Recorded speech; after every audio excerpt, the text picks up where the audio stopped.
Every mystery leaves a trace, a clue, a rumor, a piece of evidence history forgot to explain.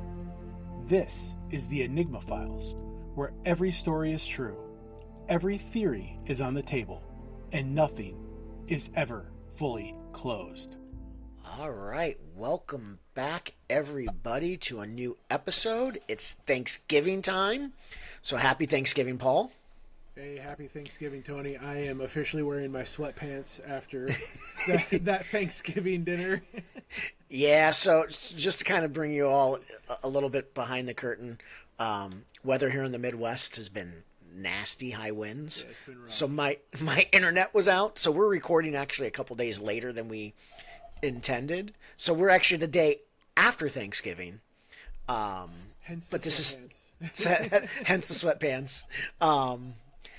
But we're still going to do a Thanksgiving episode.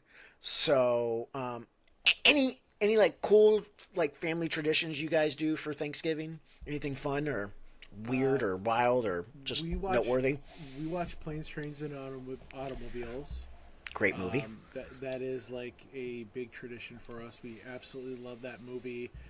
Other than that, it's really, we kind of look at it, it's like the warm up for Christmas. You go spend time with family, and just hang out, eat food, enjoy each other, and just have a relaxing good time. Yeah, we pretty much do the same thing. We hang out with family. I grew up in the South in Florida and away from family. So my parents would always invite people over who their families lived elsewhere, so they might have been by themselves. So we'd always have like 10 people over the house, not related in any of them, but it was always fun, and we'd play video games and board games. And I remember going to the movies with my mom after everybody would leave because we'd eat early, and then we'd go and see a Thanksgiving night movie, and got to do that with the kids last year. But really, we just do the family hangout, and like you said, eat way too much food and go into a coma. Oh, and we do watch the Detroit Parade, and I will fight anybody that wants to say that the Macy's Parade is better than the Detroit Parade. Hands down, the Detroit Parade is the best Thanksgiving parade, hands down. We'll throw chairs at each other after. I watched the Macy's Parade instead. No, I watched the Detroit Parade. It is the best. Yeah, I grew up watching the Macy's. So, again, truth be told, growing up not in the Midwest and in Michigan, even though my family's all from up here, we never got it on TV. It was always Macy's. So that was one of those family traditions that you grew up around and did that. But the reason I bring that up today, though, is because if you think historical, besides, the Pilgrims crashing into, Plymouth Rock and the first Thanksgiving, when you think U.S. history as far as that, at some point in your conversation, you might get to the presidential pardoning of the turkey. Yeah, I mean, it's a big thing every year. Even President Trump had the turkey to pardon this year. Exactly. So, but, and so this is what was funny to me, and we're going to dive into this one, is the history behind it. I thought it was older than what it really was.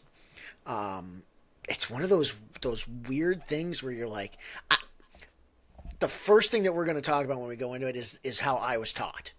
So I don't know if this kind of burst your bubble a little bit, thinking, I thought it was like this 150-year-old tradition that we've always done. Yeah, that's kind of how they displayed it at school was, this whole thing. Yeah, and so that's what we're going to get into today. It's going to be a little lighter episode for us. It's going to be fun. Like I said, we're in our post-Thanksgiving food coma. Yeah, I'm still sluggish. pre-Christmas prep, and so we're gonna have some fun with one today. Go a little lighter, and we're gonna dive into the case/history of the presidential turkey pardon. And for me, we're gonna start in 1863. So let's jump in. 1863, Abraham Lincoln. I learned this one in school. I learned that Abraham Lincoln was the first president to pardon a turkey. Mm-hmm. And so the account goes like this, that Abraham Lincoln in 1863 At the request of his son Tad, he begged him to give a presidential pardon to the turkey because he didn't want to see the turkey killed. The funny thing with this is, though, there's actually no historical documentation No. that supports this. And as a kid, I learned it's a fact. Abraham Lincoln pardoned the first turkey. So it kind of blew me away, like realizing, oh wow, like so this was not. There is nothing historically documented that says this in fact happened. No, and there's actually like kids books and things like that that have been published that actually show this happening, this event happening, and there's not a single documentation, factual documentation that says that he actually did this. In fact, there's a lot of historians who just believe that it was just kind of one of these like tall tales, that it didn't really happen. Now, one of the things that did go on, and this is right in that time frame, 1870s to early 1900s, the poultry industry, they were having some PR problems. And so what they would do is they would send presentation turkeys to the White House, these live turkeys, as a marketing stunt. So there's this little bit of a gray area, like, did they not eat them and they were just kind of set free, so therefore they were part. But there, again, there's nothing that says that that actually happened. In fact, what's mostly accepted is that they ate the turkeys. Yeah. Well, and the weird thing is there was no like ceremony like there is now, where it's on TV and the president says a little thing. There was nothing like that at all. It was just like you said, this PR stunt.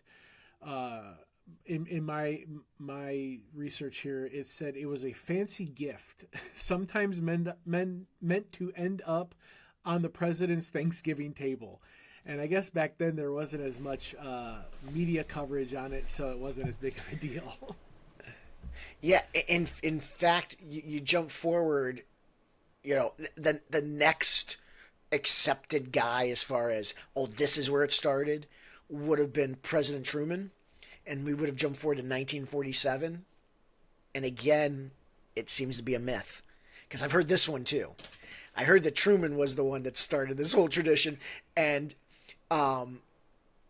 again, there's no factual evidence he did. In fact, there's more evidence to point to the fact that he would have received these presentation turkeys as well, and he most likely would have eaten them as well.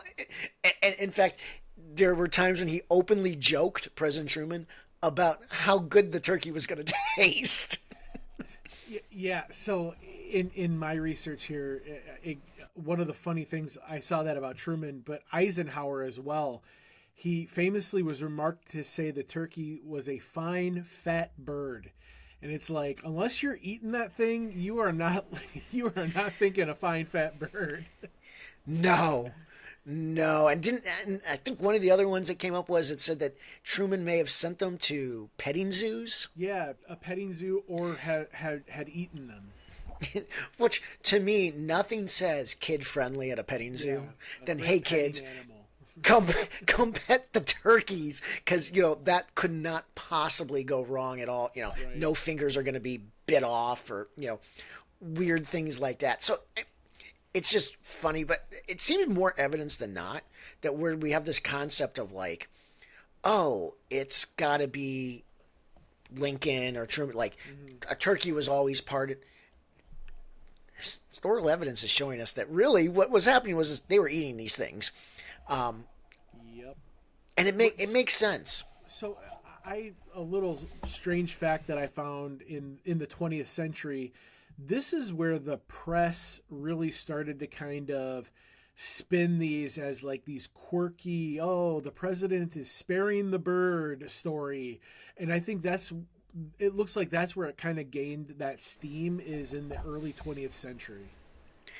Yeah, because to me, like, if you go back and you look at like Lincoln, for example, we're in the Civil War. Why would you be pardoning food? Yeah. I mean, it's sick. I mean, to all you animal lovers, I love animals too. We have a bunch in our house. I know, Yeah, Paul, they're you've got a delicious. bunch. I They're absolutely delicious. love them. They're delicious. We told you this was going to be a lighter episode. We were going to have some real fun with this one. But, like, in all seriousness, like, why would you, Yeah, in the it's height of the Civil War, why would you be like, you literally know what we should do? people are dying.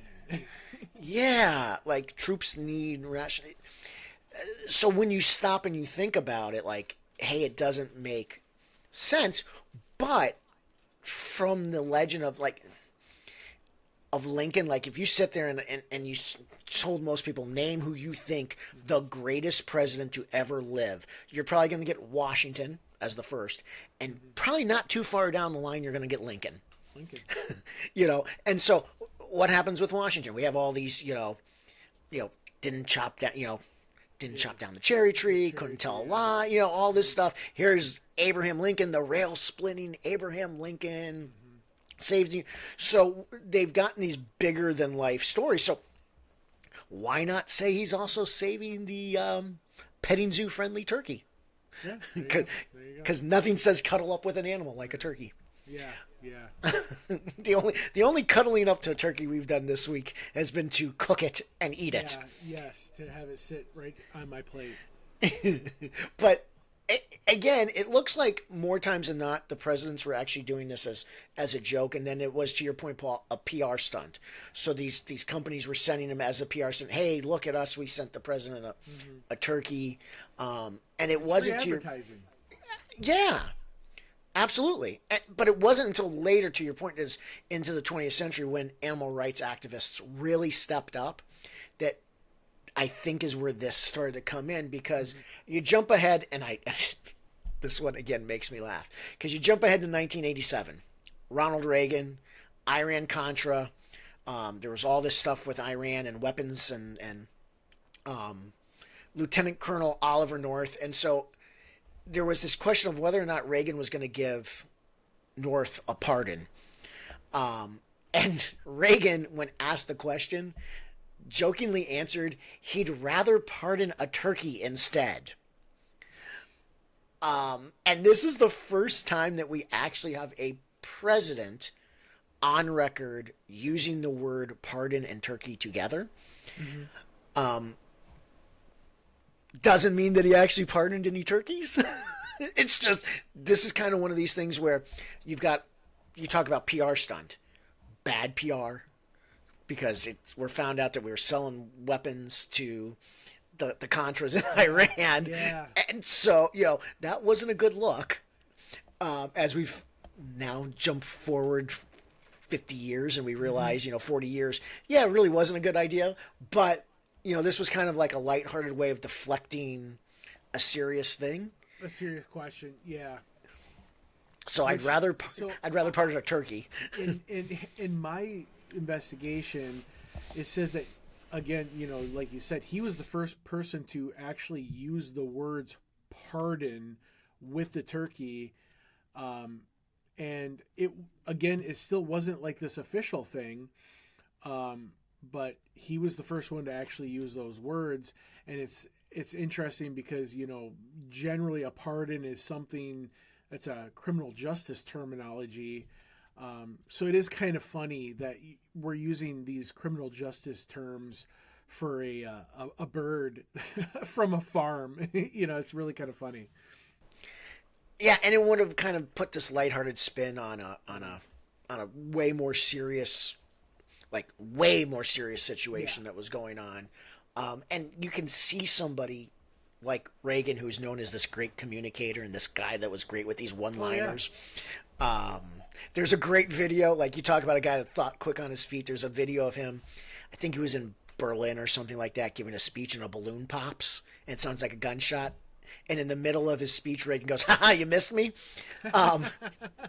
It's like one of these funny, but this was like the kind of thing that he did to disarm the situations. And so that's where historians kind of point to and say, it's the first time we actually have a president come out and say, pardon a turkey. It wasn't really being used to pardon a turkey. And it wasn't really until 1989, so a couple years later, George H.W. Bush officially, for the first time that we have on record, a president, the first time, giving a pardon to a turkey, and he said, quote, "Let me assure you this fine turkey will not end up on anyone's dinner table." And this was the first official and deliberate presidential pardon of a turkey. And so from that year forward, every president continued the ritual. But we're talking about something now that's only 36 years old. Old, a short enough amount of time that you and I could remember this event, being when we were born. And I actually had, in my research, they quoted Bush saying that he was sparing the turkey from its fate of the dinner table. Yeah, but dude, my jaw when I read that, Yeah. hit the floor because, again, as I mentioned earlier, I was always taught through school this was an Abraham Lincoln thing, not my lifetime thing. Yeah. I was shocked that could it have happened earlier? Yeah, there's no Maybe. record, maybe, but there's nothing official, and it wasn't a tradition. No. It wasn't until George Bush won. Yeah. Which is weird because you just kind of assume that it's always been a tradition, since Lincoln. Yeah. To know that, the whole pomp and circumstance and ceremony part of it, that wasn't until 1989 with HW was the first ceremony. And in my research, I found it said that from this moment, the ceremony became scripted, lighthearted, and it was media friendly, and it was this is the first time you got the names of the turkey, where they named the turkeys, Yep. and that stuff, and all of that actually comes together, which is really kind of crazy. Well, and so this is where it kind of ventures into the weird side of it, and I'll get your thoughts on this. So after this happens, you start having the White House give out press releases citing it as a long-standing tradition. Mm-hmm. It wasn't a long-standing tradition. Mm-hmm. We're rewriting history here. That it was. Then there was, in the 1940s and 50s, photographs of presidents with turkeys were recaptioned and titled "Early Pardons," despite original context saying otherwise. Are you saying that our government has a habit of lying to us? Or at least twisting the facts to make them look better. Tinfoil hat right. on. Right. But and this is kind of right in our, those who listen to us, this is where you start to fall into the things that you and I find super interesting are these weird inconsistencies with history. Is anybody with a brain that could have gone back and done this. I didn't dig super duper hard to go find the fact that the first historical evidence is 1989. Yeah. Anybody with an internet connection finds us out, but we've got the White House saying, "Oh no, it's a long-standing tradition, and it's the 40s and 50s, and if we change the captions, even though Truman joked about eating the turkey, we'll pretend like he did." It's just funny to me that nobody's really said anything. In fact, and I made this comment earlier, is you actually had children's textbooks changed. Publishers adopted the Lincoln story despite lack of sources because it fit the wholesome American myth. Mm-hmm. Like we talked about. So, you had a whole, branding of this. And it's funny. And again, this is a lighthearted, it's a cool thing that the presidents do. But it's this is not this 150-year-old tradition that is, written down through the ages, even though we're taught that. Yeah, and it's really kind of, again, you go back and you're like, what other little things were we taught were fact when they obviously weren't? If you go back and just do a little bit of research, you can clearly see that they were not necessarily fact. Well, there's actually proven times where the presidential libraries went back and corrected the record. And basically, the idea was, like, what we didn't inherit the tradition, we invented it, so we're just going to rewrite the Rewrite records. history. Yeah. Yeah, and it's like, it's just funny to me that of all these things, the history that you're rewriting is the turkeys. Yeah. Yeah. Of all things. Of all things, like, it's, you can't help but laugh at the idea of, like, the level of thought that went into this. Like, you talk about something that shouldn't be conspiratorial at all. No. No. The most mundane, like, most simplest, I mean, not a controversy at all, is probably one of the deepest government conspiracies. Yeah, like, it's, and our lifetime. Yeah. Like, I don't know why they're not asking the press secretary about this. No, but Right. all joking aside, and all Yeah. joking aside, like, it's just, to me, this is one of these funny things where you sit there and you start to break it down, and you're like, not only did we, like, make it up when it happened, we rewrote history to make it up. We got photos changed to make it up. We got book publishers to teach the kids the wrong information to make them think, and we're products of it. You and I are products of it. Oh yeah. I mean, absolutely. I would have been 11 when Yeah. this I would happened. have been 9. Yeah. So yeah. It's just a little So, like, but it's just funny how quickly, and I think this kind of falls in our alley, and I'll get your thought on this. How easy it is to manipulate the narrative, right? What do they always say? What's the great quote? The winners always write the history books. history. Yeah. So, and yes, obviously we're going to win over the turkey. The turkey's not going to defeat us, but it's just an interesting case of, like, Yeah. because we're able to, we can rewrite the history. And I'm not trying to scare people. I mean, I'm just saying, like, people, like, research, do research. Yeah. It's funny when you see this. Don't just accept things at face value. Yeah, it's okay to ask questions, even if it's about your turkey. But and then my next point is how, and this is a good thing for us as a human race. This is where I go, like, yes, we are. There is hope for us that we are a trusting people, but then it's also scary because we are trusting people. Yeah. Like, Absolutely. but here it is, something as mundane. So then you also have to then start to question, like, okay, if they're willing to rewrite the history of the turkey pardons, what else are they willing to rewrite? What else?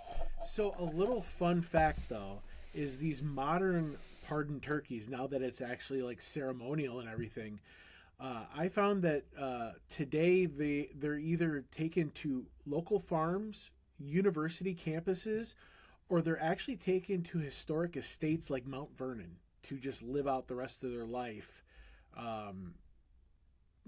as a pardoned turkey.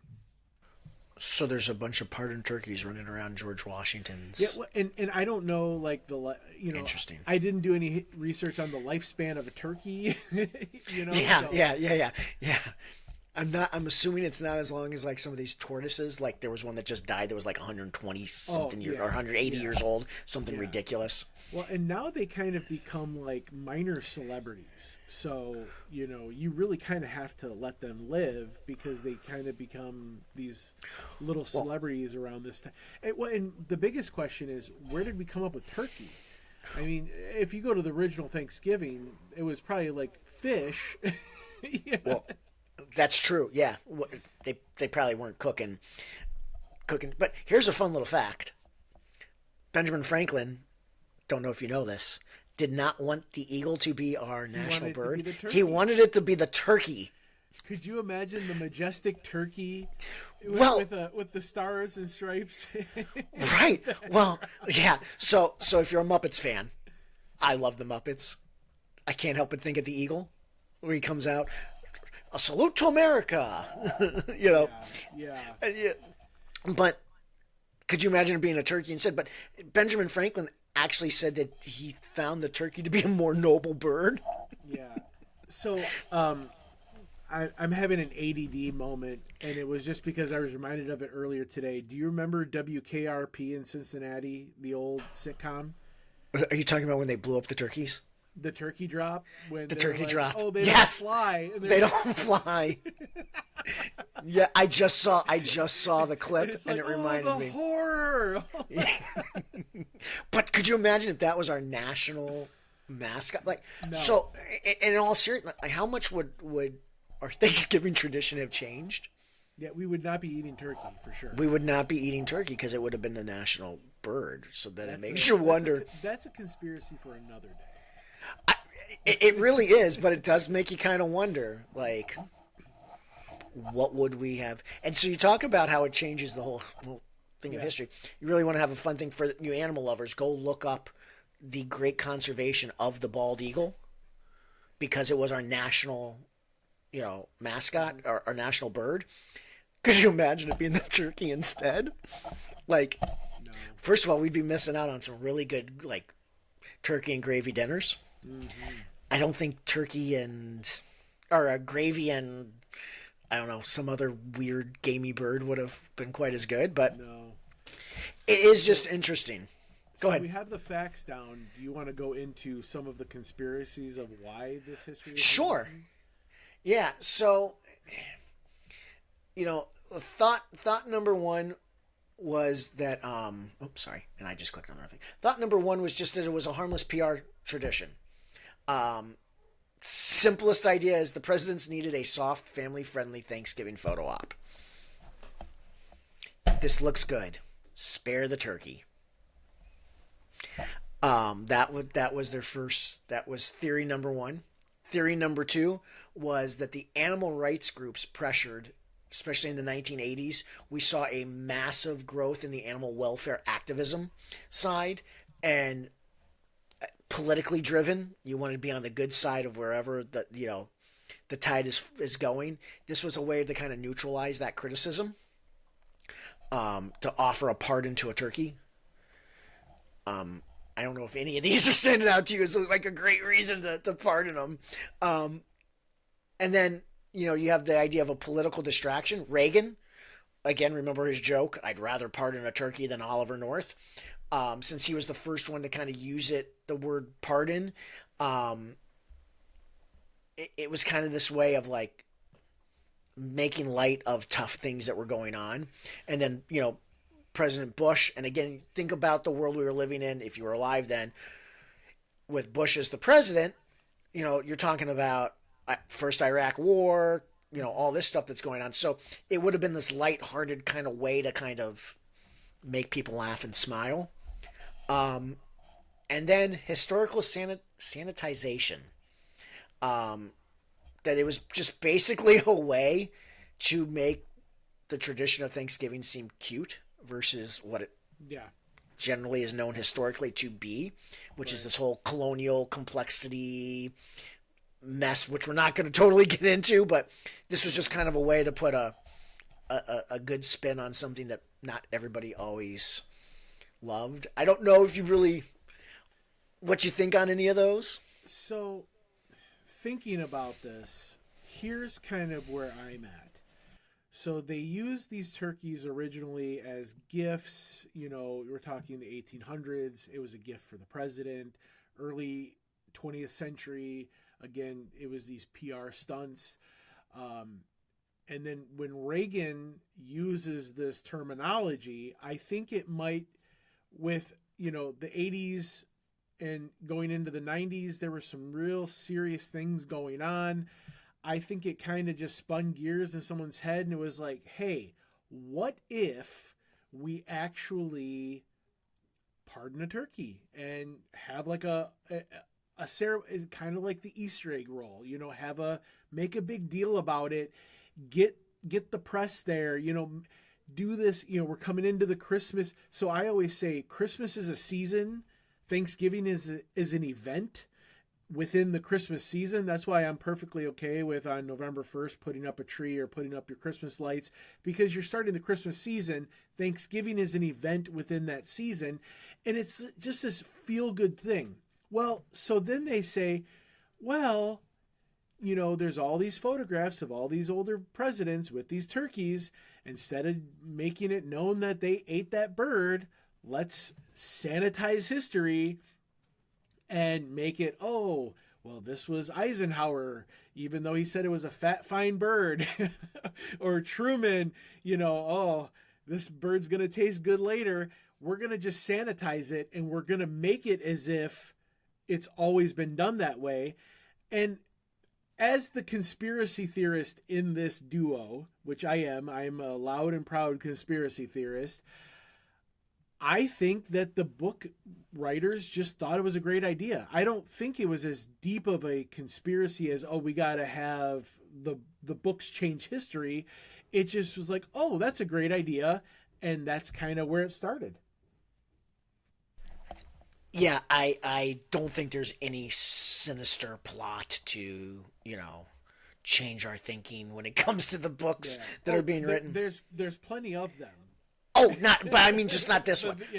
Not this one. I don't think there was some turkey, conglomerate sitting back there saying this is really going to spin, the wheels of government. Well, and like we said, I think it also kind of shuts up. Sorry for the rude language. Shuts up the activist people that a turkey gets to live out its days. Well, it's the neutral, like we said, it neutralizes the criticism. Yeah. I think I'm with you. I think this was a PR stunt that became a tradition, that became a great political distraction. And maybe not necessarily in that order. Let me do this. A political distraction that became a PR stunt that became a tradition. Yeah. That's what I think it really was. I think it's one of these things where good press is hard to come by. Mm-hmm. And when you can get it, let's get it, even if it's at the expense of president. I mean, yeah, because someone doesn't like you in the government, in the country. So yeah, it's a good way to get fun. And that's not a political statement on anybody. No. Historically, unless we're at war, generally, you don't have this overwhelming. You're generally 50-50 split-ish. Yeah. Because you're always going to have one side that's going to be mad at you. I think for the most part, you got to look at it like most people are going to like the fact that I didn't kill a turkey. Yeah. I mean, it's got the cuddly thing. So it's good PR. It's a fun tradition that's kind of harmless. I just think it is funny that we took it to the extreme of like, oh my gosh, let's just fool everybody into thinking that it's been going on for 150 years and it'll be this great American tradition up there with apple pie and the turkey. Exactly. And it's not. Of the turkey, or and the parting of right. And I think it was innocent. oh yeah. Could it have been true that Tad got attached to this turkey and asked his dad not to kill it? Probably, maybe. But I don't think it was it wasn't as official of a thing until. So we'll have to thank George H.W. Bush for this fun little. So you're saying Abe had more things to worry about than sparing a turkey's life during the Civil War? A few. One or two things. Things more important. Trying to keep a nation together. Save the Union, right? Yeah, now, and on the other hand, that would have been had we had media like we have in the 20th century, that may have been a great thing to do to lift the morale and the spirits of a nation that is being torn apart, through ideological. The more things change, the more they stay the same, right? Rally under the turkey. It's just a feel good thing in that Christmas season. That we can just feel good. It's one of those journalism feel good stories, Mm-hmm. Yeah, and I agree with you. That's what I think it was. I don't think there's any malicious There's plenty of other things that people are out there trying to take advantage of. This was not one of them, but it is. This was one of these fun ones when you step back and you kind of look at it and you go, "Man, what I thought I knew was not really the story," and Yeah. that's ultimately, you and I talking about doing this show is it's ultimately what we want to make you do is kind of think and realize and ask some questions, and Yeah. it can be even on the most simplest things like pardoning a turkey that make you go, oh, what's the real story? And there's always a real story behind it. And this one's got amazingly more layers than you would think. Such a simple tradition, yeah, to think that it's not what we always thought it was, and to always ask No, questions. Don't accept things at face value. nope. So, another case closed, or maybe not. This is the Enigma Files, where every ending is just the start of another mystery. Go on and give us a like, give us a follow on all your favorite spots for podcasts. Share comments with us. We want to hear from you. Happy Thanksgiving, everybody out there, Yeah, happy as we get into the Thanksgiving. holidays. Enjoy your time with your families, your loved ones, and Paul, until we do this again, Yeah, it was great. Have a good night. have a good one.